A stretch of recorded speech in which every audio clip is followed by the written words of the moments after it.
Trois invités avec nous chaque soir pour décrypter les mouvements de la planète marché. Damien Charlet est avec nous, le directeur de la gestion sous mandat de Mescart Asset Management. Bonsoir Damien. Bonjour Grégoire. Merci beaucoup d'être là. Merci à David Calfon de nous accompagner également. Bonsoir David. Bonsoir Grégoire. Ravi de vous retrouver. Vous êtes président de Sanso IS et à nos côtés également François Collet. Bonsoir François. Bonsoir Grégoire. Vous êtes gérant obligataire et directeur adjoint de la gestion de DNCA Investments. Commençons effectivement avec ces informations que les investisseurs digèrent encore peut-être en ce début de semaine, à savoir les derniers messages envoyés par les banques centrales la semaine dernière. François, changement de cap ou pas ? C'était quand même l'idée sur laquelle on était resté après la conférence de presse de Jérôme Powell mercredi soir. L'idée en tout cas que la Fed ouvrait le champ des possibles pour peut-être préparer une pause à un certain stade dans le resserrement de sa politique monétaire. Et puis est venu effectivement ce chiffre d'emploi spectaculaire, phénoménal, pour le mois de janvier aux États-Unis, qui montre peut-être qu'on n'est pas encore tout à fait au bout de l'histoire. Oui, alors effectivement, la Banque centrale américaine a ouvert la voie à une pause et de toute façon, on arrivait assez proche de ce qui était annoncé par la Fed comme étant à peu près son pic, entre 5 et 5,25 de taux. On est aujourd'hui à 4,75%, donc on voit bien qu'on se rapproche de la fin du mouvement. Et là-dessus, je ne pense pas que le chiffre de l'emploi qu'on ait vu, on a passé, c'est vrai qu'il y avait un deuxième chiffre qui était très important vendredi, qui était le chiffre de l'ISM, ouais, qui était excessivement bon également, qui est plutôt un indicateur... Service, hein. Oui. Et oui. Service, c'est le gros de l'économie américaine. Qui est plutôt un indicateur avancé, alors qu'on pourrait toujours se dire que l'emploi est un indicateur retardé, que sur le mois de janvier... on a une saisonnalité très négative sur le marché de l'emploi. En fait, on n'a pas créé 500 000 emplois, on en a détruit 2 millions, au lieu d'en détruire de manière classique 2,5 millions sur un mois de janvier standard. Donc c'est vraiment, il faut regarder la saisonnalité de ces chiffres-là. Donc on pourrait toujours chercher des petites choses dans le marché de l'emploi qui pourraient dire que ça ne change pas grand-chose. Mais en fait, l'ISM est quand même, lui, très fort et laisse imaginer que la croissance américaine, qui a peut-être connu un peu de fléchissement l'année dernière, avec la baisse du marché immobilier de manière très importante. Celui-ci, on voit les demandes de prêts hypothécaires qui recommencent à redémarrer avec la baisse qu'on a vue de 100 points de base des taux hypothécaires depuis maintenant un mois et demi. On a eu aussi au mois de décembre une météo très négative aux États-Unis et donc, oui, effectivement, on peut avoir un petit infléchissement à court terme de la macroéconomie américaine. Alors, est-ce que ce léger redémarrage de l'économie américaine de court terme augure ou devrait changer quelque chose pour la Fed ? On ne pense pas vraiment. On pense qu'on est assez bien balisé vers un taux terminal entre 5 et 5,25% de la part de la Fed. Là où il peut y avoir plus de questions, c'est sur ce qui se passera par la suite. Parce que le marché va assez loin, aime bien anticiper toujours. Ouais. Et se dit que après ce cycle de hausse de taux doit rapidement venir un cycle de baisse de taux. Nous, il nous semble un peu prématuré pour commencer à anticiper ce cycle de baisse de taux qui est vu par le marché comme arrivant dès la deuxième partie de cette année. Ce qui est assez frappant dans la communication de Jérôme Powell mercredi soir sur cette question des anticipations de marché, c'est que ça a été une bataille permanente, notamment dans la phase de front-loading où il fallait aller vite et fort pour resserrer la politique monétaire américaine. Et depuis Jackson Hole, notamment en août dernier, Jérôme Powell et les équipes n'ont de cesse d'essayer de repousser ces anticipations de marché qui persistent. Il a mis beaucoup moins d'allant la semaine dernière pour se battre contre les conditions financières telles qu'elles existent aujourd'hui et les anticipations de marché qui persistent. Oui, parce que je pense qu'il était pendant toute l'année dernière dans une situation très inconfortable où il était taxé d'avoir fait trop et d'être en retard par rapport à l'inflation. L'inflation a quand même diminué depuis quelques mois aux États-Unis et puis pour la première fois, effectivement, on a des taux réels aux États-Unis, une politique monétaire qui est au-dessus du niveau d'inflation et donc aujourd'hui, il n'est plus dans la même situation d'être finalement sur la défensive. On ne peut pas trop le taxer d'être excessivement laxiste et donc il est un petit peu plus confiant et il n'a pas besoin d'aller repousser les anticipations de marché. D'accord, mais c'est un bras de fer quand même qui reste devant nous de ce point de vue-là. Pas nécessairement, parce que le marché nous dit que la Fed va baisser sans doute plus vite que ce que nous dit la Fed elle-même, Ouais. mais c'est parce que le marché anticipe que l'inflation va diminuer plus rapidement que ce que nous dit la Fed. Bon, Jérôme Powell a dit, écoutez, si l'inflation suit nos anticipations, nous ne baisserons pas cette année, mais il n'a pas besoin d'avoir à contredire le marché. Il y a toujours le « si » qui fait qu'il n'a pas besoin de contredire le marché et finalement de faire ce pushback. Il accepte, il reconnaît qu'il peut y avoir des vues différentes que celles de la Réserve fédérale américaine et que dans le marché, il y a sans doute des vues différentes sur la vitesse de désinflation qu'on pourrait observer encore devant nous pour l'économie américaine. On a vu depuis 2 ans que la prévision de l'inflation était quand même un exercice assez difficile. Messieurs, vos commentaires dans le sillage effectivement de ces réunions de Banque centrale, hein, ça reste quand même un sujet dominant à ce stade. Après la Fed, la Banque centrale européenne la semaine dernière, est-ce qu'on commence à envisager la possibilité d'un changement de cap, d'une communication plus équilibrée qui prendrait en compte également un peu plus peut-être la partie croissance? Est-ce que c'est déjà visible? Est-ce que c'est prévisible à ce stade, David? Alors, je crois qu'il ne faut pas se tromper sur le combat des banques centrales, hein. Ils ont été très clairs, il suffit juste de relire les différents communiqués. Ils nous ont dit très clairement, la croissance, on s'en fiche. Ce qui compte, c'est la lutte contre l'inflation. Ils ont été extrêmement vocaux sur ce thème-là. Je pense que leur détermination n'a pas bougé d'un iota. Et alors effectivement, on se protège en disant, voilà, si l'inflation baisse, voilà ce qui va se passer, etc. Alors, là-dessus, on a un guide quand même. On peut regarder. Alors, je sais que l'histoire ne se répète pas, mais bon, quand même, des fois, comme disait Mark Twain, ça rime. On se retrouve avec des statistiques qui nous disent qu'une fois que l'inflation est passée autour des 8% et plus, elle baisse autour de 6%. OK ? Mais arrivé à 6, ça stagne. Et ça stagne pendant un bon moment. Voilà. Donc, alors, le 6 s'entendant au sens large, hein, que ce soit 5, même à 5, voilà, autour de 6, voilà, il y a un palier. Et ce palier, généralement, il prend du temps à être résorbé. Je pense que la clé, elle est là. Et donc, ça va être très intéressant de voir si cette poursuite de désescalade de l'inflation, j'ai envie de dire, jusqu'à présent, elle est dans les clous, hein, elle est dans les paramètres historiques qu'on a vécu. Il n'y a pas de surprise majeure. Est-ce qu'à partir de là, on arrive à retomber aussi vite que ce que nous disent les marchés autour des fameux 2%? Nous, ça nous étonnerait. Voilà. Donc, j'ai envie de dire que le débat, il est là. Et le risque, il n'est pas tant sur le taux terminal, effectivement. Il est sur cette durée, le temps auquel on va rester sur ce taux-là. Et je pense qu'à un moment donné, malgré tout, parce que on a beau dire, hein, on va vérifier bien entendu que les chiffres qu'on a eu vendredi ne sont pas des anomalies, qu'il ne faut pas qu'un chiffre pour faire une tendance, etc. Donc on va vérifier, voir ce qui va se passer dans les mois qui viennent au niveau de l'emploi, etc. Mais ce n'est pas avec les tensions que l'on a sur le marché du travail actuel et un ISM des services qui repart comme ça repart, qu'on peut justifier une inflation à 2%. Donc voilà, je pense qu'il y a un petit décalage qui est... les marchés n'ont clairement pas envie d'écouter ce qu'on leur dit. On va voir. Je pense qu'à un moment donné, je ne sais pas si ça a commencé maintenant, si c'est la phase qu'on a commencé aujourd'hui ou si ça viendra un petit peu plus tard, mais dans les semaines, mois qui viennent, on va avoir un recalage des attentes et à mon avis, dans le sens où le marché devrait réaliser que une inflation, ça ne baisse pas aussi vite que ça, même s'il y a des effets de base etc., qui encouragent. Ça prend beaucoup plus de temps que cela à calmer. Et voilà. Donc, prochaine étape, c'est le CPI de janvier qui sera publié la semaine prochaine. Hein, voilà. Alors, sur une fonction un peu retardée, mais ce sera quand même intéressant de voir si ce processus de désinflation se poursuit à ce stade. Est-ce qu'il peut être encore linéaire devant nous? C'est pas sûr, vous dites, David. Mais je pense qu'on n'est pas du tout dans un cas de figure où les banques centrales ont envie de changer de combat et de se dire « Ah oui, il faut quand même qu'on fasse attention à la croissance ». Je crois que pour le moment, ils n'ont qu'un seul objectif, c'est l'inflation. On sait très bien pourquoi ils ont cet objectif. Hein, c'est que politiquement, ça a des conséquences qui sont très, très dures. Socialement, c'est très dur à tenir au niveau des pays qui vivent ces inflations qui ont été à 2 chiffres. Donc, c'est leur combat. Ils vont le garder tel quel. Et je ne les vois pas changer de cap avant de voir une inflation revenir significativement, on va dire, en dessous des 4. Voilà. David, bon.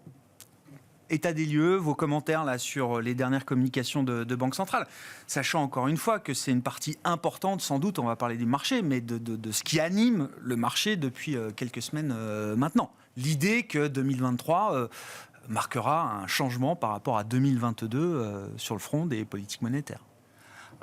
En fait, c'est ce qui a été un peu étonnant, je trouve, à la fin de la semaine dernière sur la réaction des marchés par rapport aux interventions des banques centrales. C'est que la tendance naturelle de l'inflation, on la connaît, je veux dire, sur l'année 2023, elle va baisser. Oui. Après, effectivement, on ne sait pas quel sera le taux final d'inflation, où est-ce qu'on va atterrir et à quelle vitesse. Mais en tout cas, la tendance, on la connaît. Et donc, cette tendance, elle fait que les banques centrales, ça paraît naturel qu'elles changent de discours et qu'à un moment donné... Alors ça fait déjà quand même pas mal de temps, ça fait déjà plusieurs mois que les investisseurs s'attendent à ce que les banques centrales changent un peu de posture dans le courant du premier trimestre 2023. Donc ce qu'elles ont annoncé la semaine dernière, ça paraît pas si étonnant que ça, puisque c'était déjà plus ou moins annoncé. Maintenant, c'est vrai que vous avez un certain nombre d'investisseurs qui regardent au mot près ce que disent les banques centrales, bon, ce qui paraît un peu absurde. Donc là, effectivement, il y a eu un petit, ou en tout cas ce qui a été interprété comme étant un tout petit peu plus accommodant que ce qui était attendu, aussi bien de la part de la Fed que de la Banque Centrale Européenne. Pas plus au quiche, en tout cas. En tout cas, pas plus au quiche. Et d'ailleurs, si on parle de comparaison, oui. Il y a une vraie différence de discours, notamment de la part de la BCE, parce qu'on se souvient qu'en décembre... Parce que le marché a réagi exactement de la même manière, post-Fed et post-BCE la semaine dernière. Oui, sauf que peut-être que les raisons sont un peu différentes. Parce qu'aux États-Unis, il y a effectivement un vrai infléchissement de l'inflation. On le voit dans un peu tous les chiffres. En Europe, c'est beaucoup moins évident, même si l'inflation globale, elle a peut-être atteint un plateau. L'inflation core, elle n'a pas montré grand-chose encore. Et la semaine dernière, on a même eu des chiffres des prix à la production qui ont montré que non seulement il n'y avait pas de ralentissement, mais ils avaient plutôt rebondi sur le mois précédent. Donc en Europe, la question se pose beaucoup plus. En revanche... dans la tonalité du discours, effectivement, en décembre, tout le monde avait été étonné par la fermeté de Christine Lagarde. Et là, elle a introduit peut-être même un peu trop de souplesse dans son discours. Mais on a un peu l'habitude maintenant, j'allais dire, avec la Banque Centrale Européenne qui, au moment de la réunion, tient un discours qui parfois peut être un peu amendé dans les jours qui suivent par différents banquiers centraux qui disent attention, vous n'avez pas bien compris ce qu'on a dit. Là, le service après-vente a été lancé là tout de suite. Et ça fait déjà plusieurs fois que, comme vous dites, il y a un service après-vente après la BCE. Et là, clairement, le service après-vente, c'est de dire attention, effectivement, l'inflation a peut-être touché un plateau et la situation économique est mieux équilibrée, mais on ne va pas baisser les taux. Et dans ce sens-là, je pense que la Fed, comme la BCE, répète à volonté que peut-être qu'elles arrivent au bout, ou en tout cas qu'elles s'approchent du bout en ce qui concerne les hausses de taux, mais en tout cas qu'on ne va pas baisser les taux. Et je pense que les investisseurs ont d'abord un réflexe qui est de regarder l'historique, et effectivement l'histoire ne se répète pas, mais quand même, il a quand même tendance à se répéter assez fréquemment. Et si on regarde l'histoire en ce qui concerne les banques centrales, et si on regarde la Fed notamment, sur les 30 dernières années, la première baisse de taux, elle survient en moyenne 7 mois après la dernière hausse. Dernière hausse, mars. D'accord. Première baisse, novembre. C'est bête et méchant. Ouais. On ne dit pas que c'est ce qui va arriver, mais je pense que... on n'y est pas. Le marché n'est pas si loin de cette idée-là. Exactement. Ouais. Et même pour la Banque Centrale Européenne, avec un état d'inflation différent de ce qu'on observe aux États-Unis, vous dites, si la Fed se met en pause...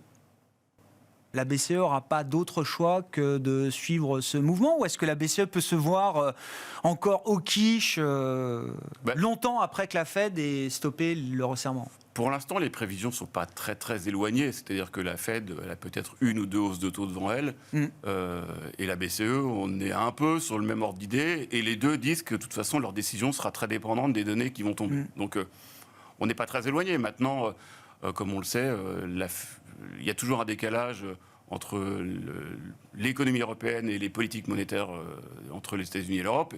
Et ce décalage, il est souvent de l'ordre de 6 mois. Donc aujourd'hui, c'est plutôt pas mal aligné. D'ailleurs, on a retrouvé... les taux d'intérêt entre les États-Unis et l'Europe se sont quand même pas mal rapprochés ces derniers mois. Les spreads se sont resserrés, ce qui a sans doute aussi permis à l'euro de rebondir. Ouais. Mais aujourd'hui, on n'est pas dans des postures très différentes en ce qui concerne les banques centrales. En revanche, on n'est pas au même niveau d'avancement en ce qui concerne l'inflation. Donc ça restera à voir. Tout à l'heure, vous mentionniez aussi, on peut avoir des surprises de la part de la Fed.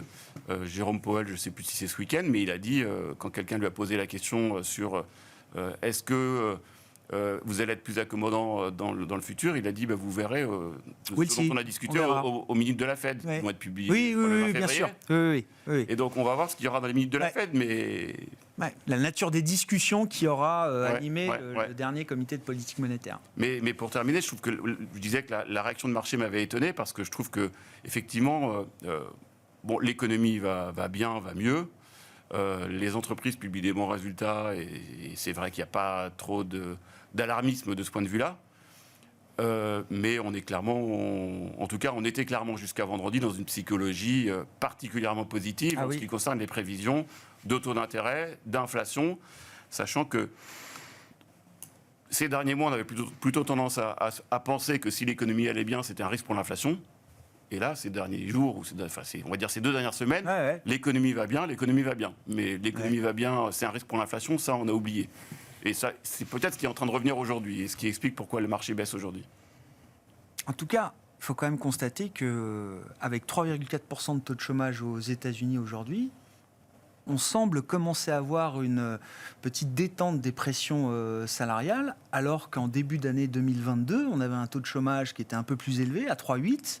Au premier trimestre 2022, avec des pressions salariales. Le salaire horaire moyen progressé à plus de 5%, 5,5%, quasiment 6%.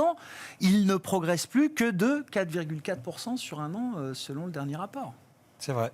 C'est vrai. Alors, il ne vous a pas échappé que dans le dernier rapport, les Américains ont travaillé 0,3 heures de plus. Et donc, pour tous ceux qui sont payés à la semaine ou au mois, le salaire horaire a finalement, in fine, a diminué. Donc, on risque d'avoir un petit retour de bâton le mois prochain avec ces heures hebdomadaires travaillées qui sont assez volatiles et qui sont plutôt sur un point haut en ce qui concerne le cycle actuellement. On peut imaginer un petit reflux là-dessus et ce reflux devrait a priori pousser à la hausse les salaires horaires au mois de février. Sur la partie européenne, François, alors bon, la BCE, il y a aussi l'idée qu'on ne parle plus du tout du risque souverain à ce stade. C'était, il y a 6-9 mois, le risque majeur pour la BCE, pour la normalisation de la BCE. La BCE ne pourra pas normaliser parce que le risque souverain est là et s'exprimera et mettra une limite à la capacité de la BCE à normaliser. Là aussi, rien ne s'est passé comme prévu ces derniers mois. C'est vrai qu'en début d'année dernière, tout le monde était négatif sur l'Italie. C'était une année à élection à danger. Et puis finalement, cette élection, même si elle a amené Giorgia Meloni à la tête de l'Italie, elle a amené une Giorgia Meloni peut-être plus sage que ce qu'on aurait imaginé précédemment. Pas de confrontation vis-à-vis de Bruxelles dans le budget. Grâce, c'est vrai, en partie à l'erreur de Liz Trump au Royaume-Uni. Liz Truss, pardon. Mais Liz Trump, c'est pas mal aussi. Ça marche aussi, Liz Trump. De Liz Truss au Royaume-Uni. Donc, Giorgia Meloni peut sans doute la remercier. Et puis, la BCE a fait un très beau travail. Le dernier point à souligner, c'est, je pense qu'avec la hausse des rendements généralisés, il y a un retour d'appétit assez important sur le marché obligataire. On voit beaucoup d'investisseurs qui cherchent à acheter ces niveaux de rémunération. 3, 4, 4,5% de rendement pour de l'investment grade, c'est quand même des choses qu'on n'a pas vues depuis des années, depuis une décennie. Et donc, les investisseurs choisissent parmi ça les emprunts d'État italiens, espagnols, grecs également. Et donc, on voit une bonne tenue de ces spreads périphériques. Cet appétit des investisseurs privés, elle est suffisante pour absorber tout ce qui arrive en matière d'émissions obligataires cette année en Europe ? Au mois de janvier, oui, sans aucun problème. Le souci, c'est qu'on va continuer au mois de février. C'est qu'il y a 11 autres mois derrière. Il y a 11 autres mois derrière. On aura demain une syndication d'une nouvelle OAT à 30 ans. C'est important, ça ? Oui, c'est important. Oui. Alors, il y aura de la demande, ça vaut plus de 3%. Alors, effectivement, à plus de 3%, il y a des gens qui vont être intéressés par acheter cette OAT à 30 ans, qui valait moins de 1% il y a encore pas si longtemps que ça. Le fait est que, attention, dans un mois, la BCE achète Bah oui. en primaire. Dans un mois, la BCE sera beaucoup moins présente pour acheter. Donc je ne sais pas si ça suffira. En tout cas, je pense que la BCE a été suffisamment crédible avec le TPI qu'elle a annoncé, ou la possibilité du TPI qui a été annoncée au cours de l'été dernier, pour calmer les ardeurs de tous les investisseurs qui voudraient spéculer contre la zone euro. Un risque en moins à ce stade, le risque souverain en Europe, David ? Pour le moment, oui. Pour le moment, Pour le moment, oui. Ouais. Mais effectivement, la clé réside dans la réduction du bilan de la BCE. Ouais. Donc on va voir un peu comment ils vont... On est en terrain inconnu. Enfin, quand on fait les maths, quand même, on sait à peu près de combien va réduire son bilan la Banque Centrale Européenne. On voit ce qui arrive en termes d'émissions. Enfin, Oui, alors la répartition va être intéressante à suivre. Parce que là-dessus, ils sont restés quand même assez opaques pour le moment. Ils ont donné quelques indications. Notamment la prise en compte de critères extra-financiers, compte première. Ouais. Pour le réinvestissement des dettes d'entreprise. Hein. Exactement. Donc là-dessus, c'est quand même intéressant de voir que c'est la première fois que la Banque centrale mettait en avant ce point-là. Donc c'est tout à leur honneur, il faut le souligner. Mais oui, après, la clé de répartition reste...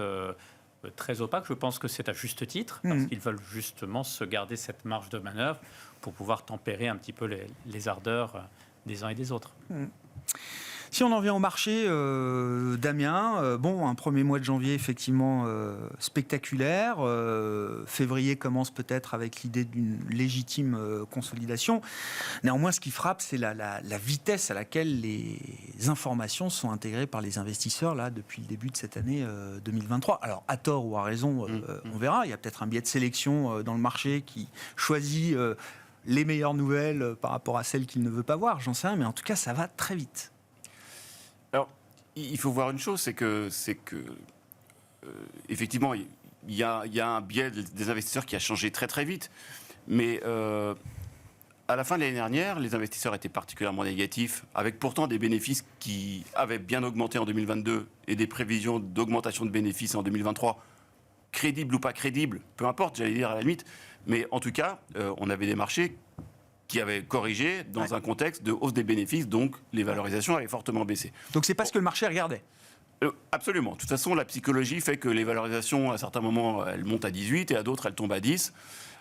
Donc c'est beaucoup de la psychologie. Maintenant, quand la psychologie devient meilleure, parce que la visibilité, selon les investisseurs, est meilleure, parce que le risque de récession baisse, à ce moment-là, ils vont peut-être regarder un peu plus ce qui se passe au niveau des bénéfices. Et ce qui se passe au niveau des bénéfices, pour l'instant, c'est plutôt rassurant, puisque les prévisions 2023, avec les publications qu'on a eues jusqu'à présent, elles n'ont pas beaucoup bougé.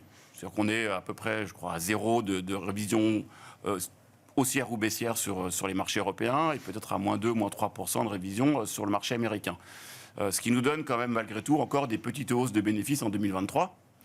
Et donc, si on fait juste du factuel, 2022, hausse des bénéfices 14% si on exclut le pétrole en Europe, 4% aux États-Unis. 2023, on va dire 0 plus pour l'Europe et les États-Unis. Donc, ça nous donne une décroissance de bénéfices sur 2 ans de entre 14 et 20 pour l'Europe. On va dire 15-16 plutôt, on est un peu plus prudent sur l'Europe. Et entre 5 et 10 pour les États-Unis. Donc ça, c'est sur 2 ans. Sur 2 ans. Avec des marchés qui finalement... avec la hausse de ce début d'année, le CAC 40 et le marché européen est revenu à zéro. Flat sur un an. Donc, de manière factuelle, est-ce que la hausse de début d'année est absurde ? Non. C'est, j'allais dire, un retour de bâton, comme il y en a à chaque fois, c'est-à-dire trop de pessimisme à la fin de l'année dernière. Pas forcément trop d'optimisme aujourd'hui. De l'optimisme, oui, mais trop, ça dépendra évidemment énormément de ce qui va se passer au niveau de l'inflation. Mais en tout cas, peut-être un peu plus d'objectivité par rapport à la qualité de la résistance économique. Et ça veut dire que si on met de côté la politique monétaire, enfin, sans nouvelle surprise du côté de la politique monétaire, ça veut dire que le marché sera beaucoup plus dicté par les performances bénéficiaires des entreprises. C'est ce qui va compter le plus, là, dans la performance des marchés actions, notamment, parce que vous le disiez, effectivement, là, plus 10 sur le mois de janvier, avec les niveaux de bénéfices par action anticipés, on a déjà fait la perte de l'année, quoi. Oui, alors Bah oui. en fait les investisseurs, j'allais dire, regardent les fondamentaux quand ils sont pas perturbés par la psychologie. Donc tant qu'il n'y aura pas de stress particulier sur l'inflation notamment, Ouais. je pense qu'effectivement ils regarderont les résultats des entreprises. Maintenant, on va quand même être tiraillé en permanence cette année entre est-ce que la croissance va être solide et va permettre aux bénéfices des entreprises de bien résister, ou est-ce que la croissance va gentiment s'effriter parce que l'inflation ne baisse pas assez et parce que finalement les États-Unis ralentissent, l'Europe ralentit, et ça se finira par se voir au niveau des résultats des entreprises. Donc il va y avoir un arbitrage entre croissance et inflation en permanence cette année, et c'est ce qui va un peu dicter le comportement des marchés financiers. Mais ça sera vrai sur les actions, mais ça sera encore plus vrai sur les obligations. Oui, c'est d'ailleurs ça qui est assez perturbant dans ce moment, c'est que c'est le rallye général. Le marché obligataire rallie, mais parce que, j'allais dire, à la fin de la journée, il y a quand même l'idée du ralentissement économique, l'idée du slowdown, voire de la petite récession qui ramène les taux longs à des niveaux moins élevés que ce qu'on connaissait il y a quelques mois. Et puis sur les marchés actions, alors là, pour le coup, c'est rallye général là aussi, mais on achète parce qu'on pense qu'il n'y aura pas de ralentissement, quoi. Alors, je pense que Des bénéfices, en tout cas, des bénéfices. C'est très intéressant d'essayer de décortiquer un petit peu le rallye qu'on a eu au mois de janvier. Parce que finalement, c'est un rallye qui est quand même très compliqué pour un investisseur rationnel. Qu'est-ce qui a monté? Donc, côté valeur de croissance, on peut se dire oui, c'est normal, les valeurs de croissance rebondissent, c'est normal, elles ont été dépréciées, etc.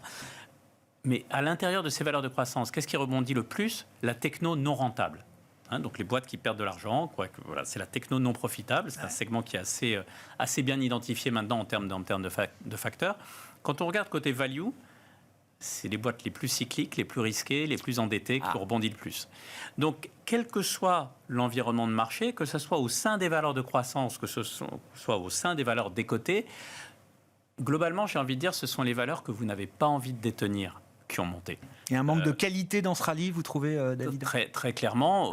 Nous, en revanche, en tant qu'investisseurs chez Sansot, qu'est-ce qu'on recherche? On recherche des valeurs qu'on appelle robustes, c'est-à-dire des valeurs qui ont quand même un peu de croissance, qui sont pas trop chères, voilà, on est le mouton à 5 pattes, oui, que le Graal, bien sûr. tout le monde aimerait détenir.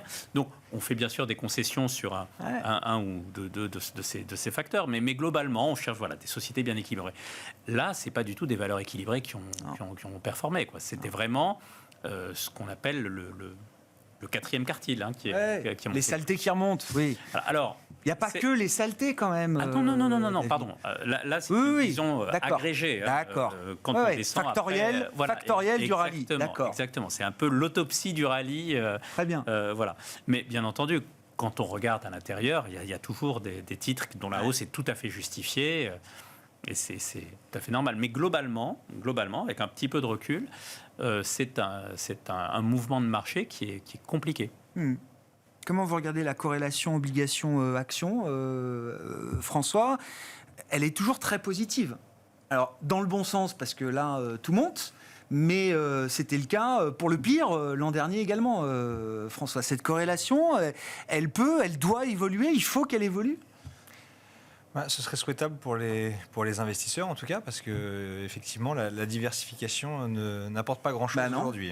2022, vous pouviez acheter n'importe quoi, vous perdiez de l'argent. 2023, vous achetez n'importe quoi, vous gagnez de l'argent. Donc finalement, c'est vrai qu'il n'y a pas de possibilité de se couvrir. C'est assez compliqué parce qu'aujourd'hui, le marché ne voit que les banques centrales, malheureusement.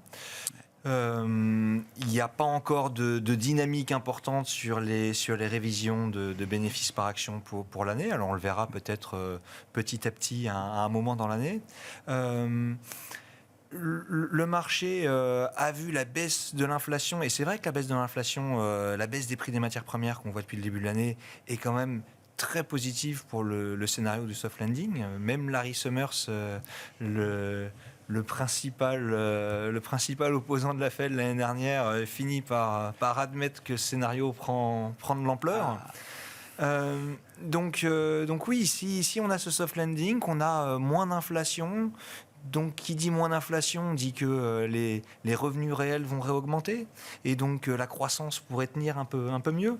Et donc, finalement, les gens se disent moins d'inflation égale peut-être un peu plus de croissance égale pas de récession et donc plus d'erreurs de politique monétaire et c'est bon pour tout.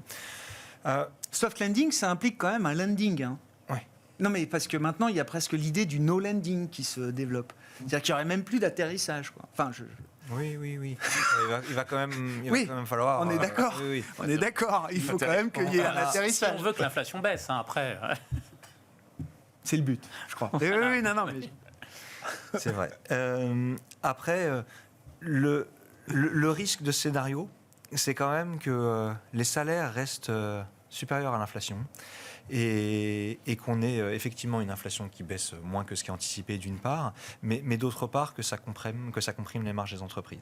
Et que finalement, on ait d'ici la fin de l'année une révision à la baisse des anticipations de résultats. Et ça, il nous semble que le marché action, il est pricé aujourd'hui pour cette perfection qui, encore une fois, peut tout à fait se produire, mais le meilleur n'est pas certain non plus. Oui, oui c'est ça. Ça crée une forme de fragilité d'être pricé pour la perfection. Le moindre écart par rapport au scénario peut être sanctionné lourdement. Oui, je voulais juste ajouter une chose par rapport à la corrélation. Bien sûr, la corrélation va rester forte entre les obligations et les actions parce que les deux, indirectement ou directement, sont dépendantes de l'évolution des taux d'intérêt. En revanche, ce qu'on peut juste ajouter par rapport à 2022, c'est qu'avec des rendements qui sont très nettement supérieurs à 2022 en ce qui concerne les obligations, leur capacité à absorber un peu une éventuelle hausse de taux est quand même bien meilleure maintenant qu'en 2022. Donc, si jamais il y a, on ne va pas dire un choc de taux, mais en tout cas, si jamais on a des mauvaises surprises sur les taux d'intérêt, on souffrira moins quand même cette année que l'année dernière sur les obligations. Ouais. Bon, justement, sur la partie investissement, là, où est-ce qu'on trouve des terrains d'investissement confortables aujourd'hui, dans l'obligataire, dans les marchés actions, sachant que dans les deux mondes, encore une fois, hein, les primes de risque ont été consommées quand même très vite, les spreads se resserrent, les espérances de gains sur les actions mathématiques, probables, sont déjà atteintes. Bon, qu'est-ce qu'on fait à ce stade ? À ce stade, nous, on préfère toujours augmenter le risque sur les obligations que sur les actions. Ouais. Sur les actions, il peut peut-être y avoir quand même un petit plafonnement et une respiration. Sur la partie obligataire, on a toujours des rendements qui sont élevés. On a un scénario économique qui est quand même moins à risque aujourd'hui qu'il y a quelques semaines. Donc, avec un marché obligataire qui price des taux de défaut aujourd'hui qui sont quand même relativement élevés, on peut être assez serein sur le risque qu'on prend quand on achète des obligations. Et c'est vrai sur l'investment grade, mais c'est vrai aussi sur le rendement. Alors l'investment grade, on disait que effectivement les rendements espérés pouvaient être de 3,5-4%. Sur le high yield, ça a quand même bien monté. Donc on n'est plus à 7-8, on est plutôt à 6,5-7. Bah oui, ça rebaisse vite quand même aussi. Hein. Oui, ça va très vite. Bah oui. En fait, depuis le point bas du mois d'octobre, le haut rendement européen a gagné 10%. Et l'investment grade a gagné 6%. Donc ça a quand même déjà bien rebondi. Et ça a bien rebondi notamment parce que le scénario s'est amélioré, donc les primes de risque ont baissé. Mais on est toujours sur des primes de risque qui sont plus du tout à des niveaux de récession, mais qui ne sont pas non plus à des niveaux d'optimisme absolu. On est un peu entre deux.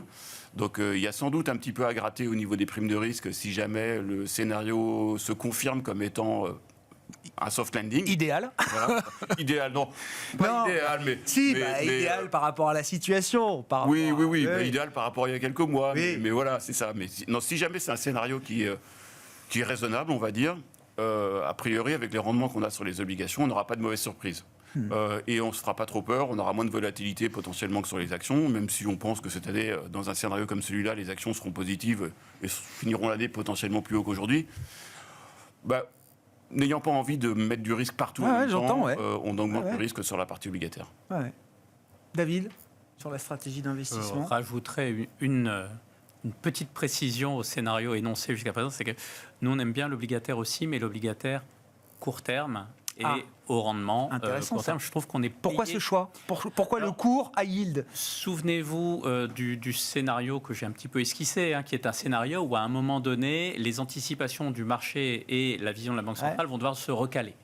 Donc nous, on est dans un scénario où à un moment donné dans l'année, on va avoir un petit peu cette remise à zéro où le marché va se dire ah oui tiens en fait les taux vont rester élevés plus longtemps que prévu, donc il va y avoir un petit repricing. Ce repricing va générer de la volatilité et on veut être prêt pour déployer du capital de manière significative là.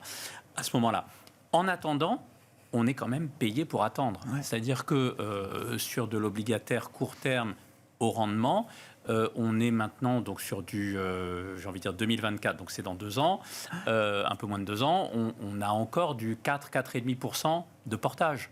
Et c'est suffisant parce que l'entreprise notée high yield, catégorie spéculative, même si on peut être un bon élève dans la catégorie spéculative, sur les 2 ans, elle peut avoir quand même un sujet de refinancement, une question de liquidité. Enfin, c'est un risque qui en vaut la chandelle sur 2 ans, là. Alors, en fait, sur 2 ans, on commence quand même à avoir pas mal de visibilité sur la capacité d'une société à rembourser sa dette. Je comprends.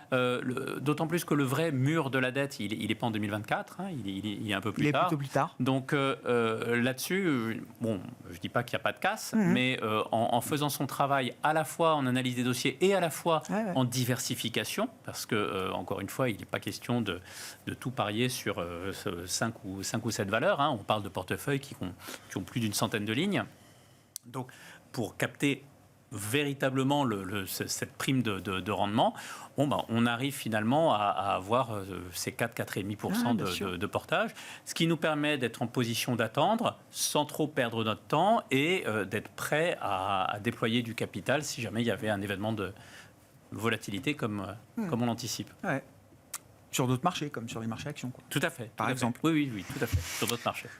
François, pour terminer avec vous sur la position en matière d'investissement, notamment dans le domaine obligataire. Vous êtes gérant obligataire, vous co-gérez le fonds Alpha Bonds, bonds, crédit.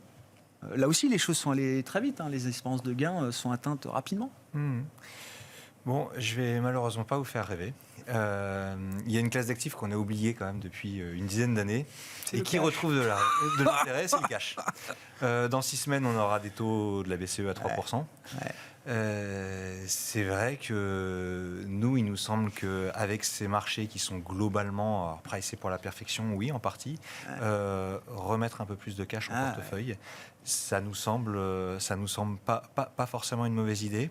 Une autre chose dont on a parlé des corrélations tout à l'heure, il y a quand même aussi un actif peut-être qui est décorrélé des autres, c'est la devise américaine, qui est le seul actif refuge, on le voit en tout cas en termes de corrélation assez négative avec tout le reste du marché.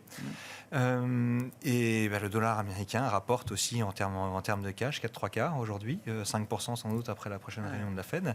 C'est pour quelque chose qui rapporte qui va amener de la décorrélation et de la diversification. Je trouve que c'est un niveau de rendement qui est assez bon. Alors oui, il n'y aura pas de dynamique, on ne fera pas des performances extraordinaires avec ça, mais peut-être qu'il faut s'habituer à être un petit peu plus sage dans ses espérances de gains et se dire que faire dans une allocation d'actifs 4, 5, 6%, c'est déjà quelque chose de bien. Avec une faible volatilité, parce que c'est ce que ça change d'être investi sur du monétaire US. Bien sûr, mais on ne prend pas la même volatilité que sur, on prend pas la même volatilité, mais on se donne aussi de la marge de manœuvre pour pouvoir réinvestir en cas de petit accident sur les marchés. Et je pense que cette marge de manœuvre, elle est toujours intéressante à avoir pour pouvoir redéployer du risque si besoin devait s'en faire sentir. Mais déjà à ce stade, on est plutôt déjà en train de prendre ses profits sur certaines poches d'investissement pour se remettre tranquillement sur du cash qui rapporte, quoi. Alors nous, c'est ce qu'on fait. Alors on fait pas, c'est pas de manière, on met pas le curseur se fait de manière. C'est pas 1-0. Oui, bien sûr. Mais oui, aujourd'hui, je trouve que ce cash refait du sens et que au vu des valorisations et puis des risques qui peuvent arriver sur les marchés, que ce soit par des baisses de taux liées à une récession ou que ce soit par une hausse de taux liée à l'inflation, ces deux scénarios seraient sans doute assez négatifs pour pas mal de classes d'actifs. Avoir un peu de cash pour pouvoir en tirer profit serait ça semble intéressant aujourd'hui. Bon, c'est bien la référence à battre. Hein. On verra quelle classe d'actifs battra le cash en fin d'année 2023. On est passé aux obligations pour faire, on arrive au cash. Dans une émission qui s'appelle Smart Bourse, je rappelle. Merci beaucoup, messieurs. Merci d'avoir été avec nous, les invités de Planète Marché ce soir. Damien Charlet, Mescart Asset Management, David Calfon, Sansoyes et François Collet, DNCA Investments.